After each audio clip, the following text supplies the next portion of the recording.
दिव्यांग मंत्रालयावरती भव्य मोर्चा काढला जाणार आहे आणि याच अनुषंगाने त्यांच्या मागण्या आहेत। दिव्यांग मंत्रालयावरती बच्चू कडू यांनी दिव्यांगांमधून तयार राहण्याचे आदेश दिलेले आहेत। लवकरच दिव्यांगांचा मंत्रालयावरती भव्य मोर्चा काढला जाणार आहे।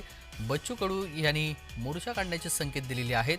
बच्चू कडू यांनी दिव्यांगांना तयार राहण्याचे आदेश देखील दिलेले आहेत। राज्यातील दिव्यांगांच्या न्याय हक्कासाठी मुंबई येथील मंत्रालयावरती भव्य मोर्चा काढण्यात येणार आहे। राज्यात जरी अपंग महामंडळ अस्तित्वात असलं तरी मात्र अद्यापपर्यंत त्याचा फायदा अपंग आणि दिव्यांगांना झाला नसल्याचं बच्चू कडू यांचं म्हणणं आहे। मोर्चाची तारीख अद्याप ठरलेली नसली तरी मात्र तयार राहण्याच्या सूचना बच्चू कडू यांनी दिल्यात। माझ्या तालुक्यातून हजार लोक कसे आमच्या ज्या भगिनी विधवा भगिनी आहेत त्याला जवळ करा। जे समदुखी आहे, समजातीचे म्हणत नाही मी, समधर्माचे म्हणत नाही, समदुखी जे लोक आहेत त्याला एकत्र करा। इथून गेल्यानंतर जे काही तुमच्या व्हॉट्सअपवर सोशल मीडियावर रंगू द्या ही लढाई, ती जाती धर्माची नाही तर दुःखांची लढाई लढू द्या। या वेदना जाऊ द्या सगळ्याकडे।